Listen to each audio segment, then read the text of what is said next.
urgent, truly all-out manhunt now enters the second day for the shooter who killed Charlie Kirk, the conservative activist. There's so much video out there from this event. There are 3,000-ish people that were there, including the moment right after this single fatal shot was fired. The crowd at Utah Valley University, as you can see, just breaks out into a run. Chaos trying to search for safety. There's another video that also appears to show a figure ducking and running across a rooftop. You'll see it highlighted right there in a building that's just opposite the event, opposite of where Charlie Kirk was shot. As of now, no suspect has been publicly identified. 2 people were taken into custody but then released yesterday. Kirk was just 31 years old, a father of 2 children, and he was a leading figure among young conservatives and also in the broader conservative movement as well. Leaders from across the political spectrum are speaking out, condemning this political violence, condemning this tragedy, with Utah's governor calling it a political assassination. Charlie Kirk was also very close with President Trump, and the president spoke directly to camera in a video from the Oval Office last night, expressing his grief, shock, and anger. Charlie was a patriot who devoted his life to the cause of open debate and the country that he loved so much, the United States of America. He fought for liberty, democracy, justice, and the American people. He's a martyr for truth and freedom, and there's never been anyone who was so respected by youth. This is a dark moment for America. My administration will find each and every one of those who contributed to this atrocity.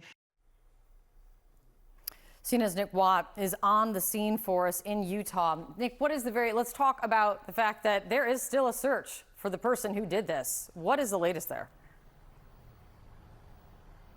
Well, Kate, it is coming up on 17 hours now since Charlie Kirk was shot, that single bullet, as you mentioned, on this campus here in Utah. And as one analyst told us, time just means the ability to get further away for that suspect. Now, as you mentioned, 2 people were detained, questioned, and released. According to the governor, he believes they are looking for one person. He calls this a political assassination and intimated that if this person is caught, the death penalty could be sought in this case. Now, we are told by Utah officials that there are now multiple crime scenes based, we're told, on where the suspect and the victim traveled.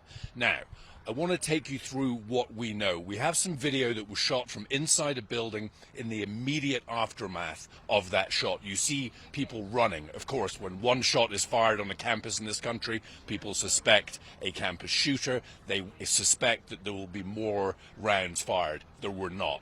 But in that video, you can see one person running on a rooftop. Now, if that person running was the shooter, they would probably have been positioned on top of the Losi building, which is about 200 yards away from where Charlie Kirk was sitting. There is a direct line of sight across the roof of another building to Kirk.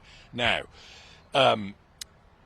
that building, the Losi building, is connected to another building by an elevated walkway. It is easy to access. There's just a railing that somebody could jump over. And in the hours after the shooting, there was police tape, police activity on that roof. So that is where we suspect that the shot was fired from. At about 12:36, so maybe 15 or 16 minutes after the shooting, an officer called in a description of a suspect. He's wearing jeans, black shirt, black mask, long rifle, described as being on top of a building. Now, we also heard from Utah officials that they do have some security camera footage of the person they believe to be the suspect, but those officials were eager to point out that that video is perhaps not of the best quality.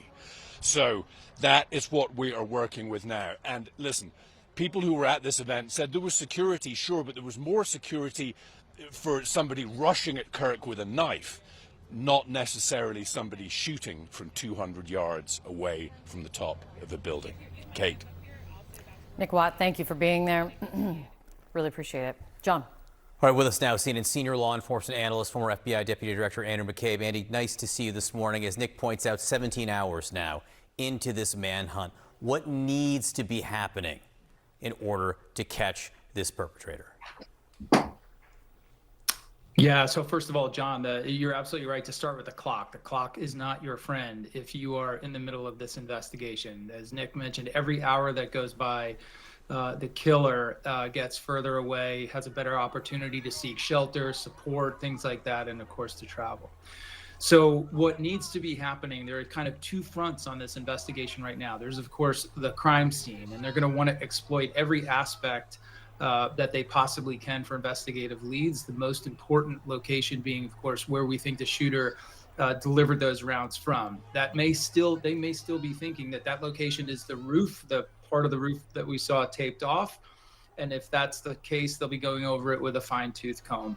The next piece is expanding out from that shooter's perch, and that is obtaining any potential piece of video capture that is anywhere in the area that could lead to that roof. So you're not just looking for video of the roof, you're looking for every hallway, every parking garage, everything in which where somebody could have traveled in front of a camera in an effort to get there. And everyone who's picked up on that video has to be located, has to be identified, located, and interviewed.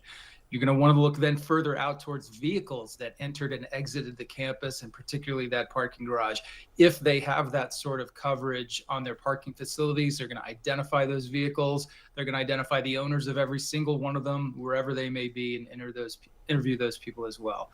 While this crime scene, this expansive crime scene work is going on, the Bureau is also going to be working with Mr. Kirk's security team and his business associates to understand as much as they can about his communications and any communications he may have received that were threatening.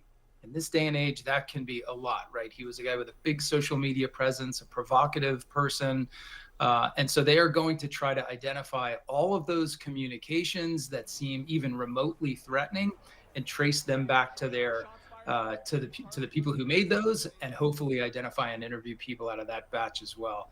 It's a very broad, very broad aperture they're working with right now, but unfortunately that's what they're stuck with. So broad, particularly because this was a public event. It was meant to attract as many people as possible. There was nothing secretive about the location or, in fact, the movement surrounding the event itself. Andy, there is someone who carried out an assassination of a prominent political figure on the run this morning.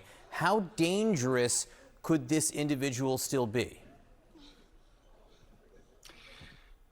The danger presented by that subject is limitless.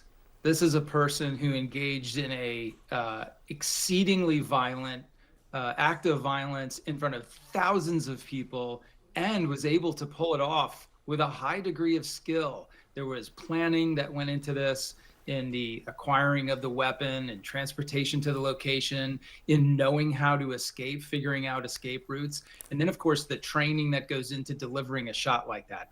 It's not impossible, and in a place where, a place like Utah that has a pretty expansive gun culture, there's a lot of hunters and sport shooters in the state, so there are potentially a large pool of people who have the skills to be able to do that. But this person knows that capture means certain prison for the rest of your life under the best circumstances. It could also mean the death penalty. So facing those kind of stakes, this person wants to get away more than anything else in the world. And anyone who who obstructs him in his escape is someone who's taken their life in their hands. And the clock, very much the enemy. Andrew McCabe, stay close this morning. Obviously, we're following all the developments in this investigation. Thank you.